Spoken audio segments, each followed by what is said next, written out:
ഈ പീഡന വീരനെ വെളുപ്പിച്ചെടുത്ത് അവനെ മന്ത്രിയാക്കാൻ വേണ്ടിയിട്ട് നടക്കുകയാണ് രാഹുൽ ഈശ്വർ എന്ന് പറയുന്ന പെണ്ണ് കൂട്ടിക്കൊടുക്കുന്നതിനേക്കാൾ അധപതിച്ച ഒരുത്തൻ. ഇന്നലെ അവനൊരു വോയിസ് റെക്കോർഡ് പുറത്തുവിട്ടായിരുന്നു. രാഹുൽ ഈശ്വറും രാഹുൽ മാങ്കാണ്ടിയും തമ്മിൽ സംസാരിക്കുന്ന അതിൽ ചില വോയിസിന്റെ ചില ഭാഗങ്ങളും അതുമായി ബന്ധപ്പെട്ട് ചില വീഡിയോസുകളുമാണ് ഞാൻ നിങ്ങളുടെ മുമ്പിൽ സമർപ്പിക്കുന്നത്. ആദ്യം നമുക്ക് ആ വൃത്തികെട്ടവന്റെ ഒരു വോയിസ് കേട്ടിട്ട് തിരിച്ചു വരാം. സഹപ്രവർത്തകൻ കാവല് കിടക്കാണ് രാത്രിയിൽ. അത്രയും മോശം ഫേസിലൂടെ ഞാൻ പോകുന്നത്. രാഹുലിന്റെ മുറിയിൽ ഒരു സഹപ്രവർത്തകൻ കാവല് കിടക്കുക. ചായ കുടിക്കാൻ കിട്ടിയില്ലെങ്കിൽ സുലൈമാനിയെങ്കിലും കുടിക്കണമെന്നുള്ളത് രാഹുൽ മാങ്കൂട്ടത്തിന്റെ ഒരു നിർബന്ധ ബുദ്ധിയാണ്. കാരണം അവന് ഞാൻ ഒന്നും പറയുന്നില്ല. ഇനി കാവൽ കിടക്കാൻ പോയ കോൺഗ്രസുകാരൻ 2 ദിവസം കഴിഞ്ഞ് പുറത്തിറങ്ങിയപ്പോഴുള്ള അവസ്ഥ ഞാൻ മറ്റൊരു വീഡിയോയിലൂടെ നിങ്ങൾക്ക് കാണിച്ചു തരികയാണ്. കോൺഗ്രസ് പ്രവർത്തകനല്ല, എന്ത് പറ്റി? ആ പെണ്ണുപിടിയൻ രാഹുൽ മാങ്കൂട്ടത്തിന് കൂട്ടുകിടക്കാൻ പോയതാ. അവൻ പെണ്ണുങ്ങളെ മാത്രമല്ല ആണുങ്ങളെയും പീഡിപ്പിക്കുമെന്ന് ഞാൻ ഇപ്പോഴാ അറിഞ്ഞത്. എക്സ്ട്രീം ട്രോമയിലൂടെ പോവാ. ഇതിൽ വിടുന്നില്ല, പക്ഷെ ചില കാര്യങ്ങൾ സത്യത്തിൽ ഈ നിലവിളി ശബ്ദം പുറത്തിട്ടതിന് ചെറ്റയാണെങ്കിലും രാഹുൽ ഈശ്വറിന് ഒരു ബിഗ് സല്യൂട്ട് ഇരിക്കട്ടെ. പിന്നെ രാഹുൽ മാങ്കൂട്ടത്തിനോടാണ്, നീ ഈ അനുഭവിച്ചതൊന്നും അല്ലടാ ഡ്രോമ, നീ ഇനി അനുഭവിക്കാൻ കിടക്കുന്നതേ ഉള്ളൂ. കാരണം കേരളത്തിലെ 10,000-കണക്കിന് പാവപ്പെട്ടവരുടെ വിശപ്പ് മാറ്റുന്ന ഡിവൈഎഫ്ഐയുടെ പൊതിച്ചോറ് പദ്ധതിയിൽ അവിഹിതം കൊണ്ട് പരാമർശിച്ചവനാണ് നീ. ആ പൊതിച്ചോറുകൾ വിളമ്പി ഡിവൈഎഫ്ഐ പ്രവർത്തകരുടെ കൈകൾ ഏൽപ്പിക്കുന്ന കേരളത്തിലെ ആയിരക്കണക്കിന് അമ്മ പെങ്ങന്മാരുടെ കണ്ണീരിൽ കുതിർന്ന ശാപം നിന്റെ തലയ്ക്ക് മുകളിൽ വട്ടമിട്ട് പറക്കുന്നുണ്ട്. നമസ്കാരം പ്രിയപ്പെട്ടവരെ. നിരവധി പെൺകുട്ടികളെ വിവാഹ വാഗ്ദാനം നൽകി പീഡിപ്പിച്ച് അവരെ ഗർഭിണിയാക്കി അവസാനം അവരെ ഗർഭചിത്രത്തിന് വിധേയരാക്കി ഇതെല്ലാം പുറത്തിറങ്ങാൻ കഴിയാതെ വീടിനുള്ളിൽ തന്നെ വനവാസത്തിൽ കഴിയുന്ന രാഹുൽ മാങ്കൂട്ടത്തിൽ എന്ന് പറയുന്ന പീഡന വീരന്റെ വാർത്തകളൊക്കെ നമ്മൾ ദിവസവും കേട്ടുകൊണ്ടിരിക്കുകയാണ്. ഈ പീഡന വീരനെ വെളുപ്പിച്ചെടുത്ത് അവനെ മന്ത്രിയാക്കാൻ വേണ്ടിയിട്ട് നടക്കുകയാണ് രാഹുൽ ഈശ്വർ എന്ന് പറയുന്ന പെണ്ണ് കൂട്ടിക്കൊടുക്കുന്നതിനേക്കാൾ അധപതിച്ച ഒരുത്തൻ. ഇന്നലെ അവനൊരു വോയിസ് റെക്കോർഡ് പുറത്തുവിട്ടായിരുന്നു. രാഹുൽ ഈശ്വറും രാഹുൽ മാങ്കാണ്ടിയും തമ്മിൽ സംസാരിക്കുന്ന അതിൽ ചില വോയിസിന്റെ ചില ഭാഗങ്ങളും അതുമായി ബന്ധപ്പെട്ട് ചില വീഡിയോസുകളുമാണ് ഞാൻ നിങ്ങളുടെ മുമ്പിൽ സമർപ്പിക്കുന്നത്. ആദ്യം നമുക്ക് ആ വൃത്തികെട്ടവന്റെ ഒരു വോയിസ് കേട്ടിട്ട് തിരിച്ചു വരാം. സഹപ്രവർത്തകൻ കാവല് കിടക്കാണ് രാത്രിയിൽ. അത്രയും മോശം ഫേസിലൂടെ ഞാൻ പോകുന്നത്.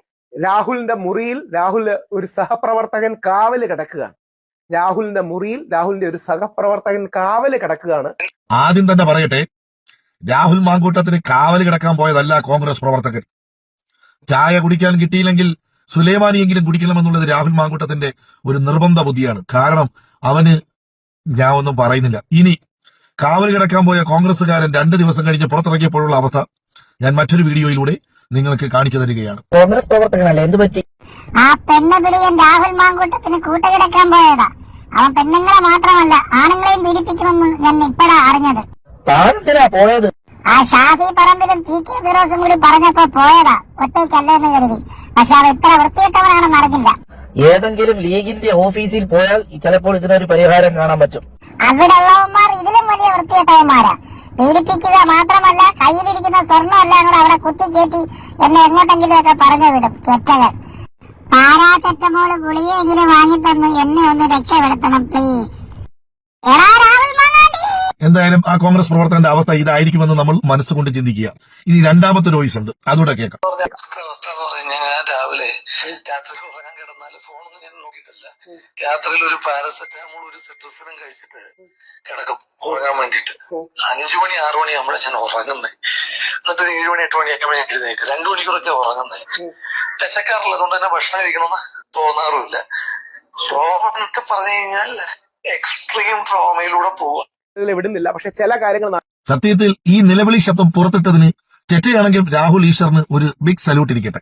പിന്നെ രാഹുൽ മാങ്കൂട്ടത്തിനോടാണ്, നീ ഈ അനുഭവിച്ചതൊന്നും അല്ലടാ ഡ്രോമ, നീ ഇനി അനുഭവിക്കാൻ കിടക്കുന്നതേ ഉള്ളൂ. കാരണം കേരളത്തിലെ 10,000-കണക്കിന് പാവപ്പെട്ടവരുടെ വിശപ്പ് മാറ്റുന്ന ഡിവൈഎഫ്ഐയുടെ പൊതിച്ചോറ് പദ്ധതിയിൽ അവിഹിതം കൊണ്ട് പരാമർശിച്ചവനാണ് നീ.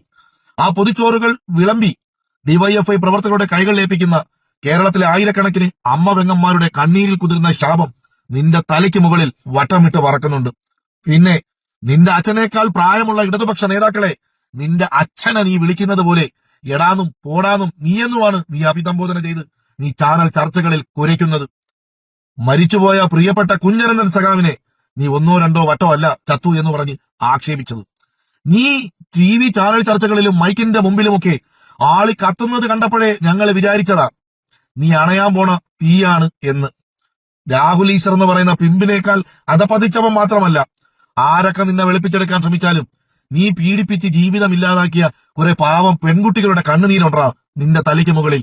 ഞങ്ങൾ നേരത്തെ പറഞ്ഞിട്ടുണ്ടായിരുന്നു, ഞങ്ങളുടെ ഊഴം വരുമ്പോൾ ഞങ്ങളിൽ നിന്നും ഒരു ദയയും നിങ്ങൾ പ്രതീക്ഷിക്കരുതെന്നും. ഇത് നമ്മുടെ കാലമല്ലേ, ആഘോഷിക്കുക കമ്മികളെ. പിന്നൊരു വാർത്ത പുറത്തു വരുന്നുണ്ട്. രാഹുൽ മാങ്കൂട്ടത്തിന് ഐക്യദാർഢ്യം പ്രഖ്യാപിക്കാൻ വേണ്ടി പാണക്കാട് കുടുംബത്തിൽ നിന്നും പാണക്കാട് ബഷീർ അലി പുറപ്പെട്ടിട്ടുണ്ടെന്ന്. പാണക്കാട് ബഷീർ അലിക്ക് നേരിട്ട് ചെന്ന് സപ്പോർട്ട് കൊടുക്കാൻ കഴിഞ്ഞില്ലെങ്കിൽ IMO കോളിലൂടെ രാഹുൽ മാങ്കൂട്ടത്തിന് സപ്പോർട്ടും എല്ലാവിധ സൗകര്യങ്ങളും ചെയ്തു കൊടുക്കുമെന്നും പാണക്കാട് ബഷീർ അലി അറിയിച്ചിട്ടുണ്ട്. ഈ വാർത്ത പുറത്തു വന്നതിന് ശേഷം ചില ലീഗ് അണികൾ വളരെ ഹാപ്പിയാണ്, സന്തോഷത്തിലാണെന്നാണ് തിരിച്ചറിവ്. ഇനി രാഹുൽ ഈശ്വറിനോട് ചോദിക്കാനുള്ളതും പറയാനുള്ളതും, പുരുഷന്മാർക്ക് വേണ്ടി വാദിക്കാൻ നിങ്ങളുടെ ഒരു സംഘടന ഉണ്ടാക്കി അതുമായി പ്രവർത്തനം നടത്തുന്നത് കണ്ടപ്പോൾ നിങ്ങളോട് അല്പം ഇതൊക്കെ തോന്നിയതാ. പക്ഷെ ഇതുപോലൊരു പെണ്ണുപിടിയന് വേണ്ടി ആ പെണ്ണുപിടിയനെ വെളുപ്പിച്ചെടുക്കാൻ വേണ്ടി നിങ്ങൾ ശ്രമിക്കുന്നത് കാണുമ്പോൾ നിങ്ങളെ കാണും അന്തസ്സും അഭിമാനവും ഉണ്ടാകും. കാമാത്തിപുരത്തും ബോംബെ റെഡ് സ്ട്രീറ്റിലുമൊക്കെ പെണ്ണ് കൂട്ടിക്കൊടുത്ത് ജീവിക്കുന്ന പിമ്പുകൾക്കും മാമാമാർക്കും ഇത് പറയാതിരിക്കാൻ കഴിയില്ല. അത്രയ്ക്ക് വെറുപ്പിക്കലുമാണ് നിങ്ങൾ നടത്തിക്കൊണ്ടിരിക്കുന്നതെന്ന് സ്വയം ഒരു ആത്മപരിശോധന നടത്തുക. അപ്പൊ എല്ലാവർക്കും നന്മകൾ നേരുന്നു. ഇനിയും ആഘോഷ ദിവസങ്ങൾ തുടരുക തന്നെ ചെയ്യും.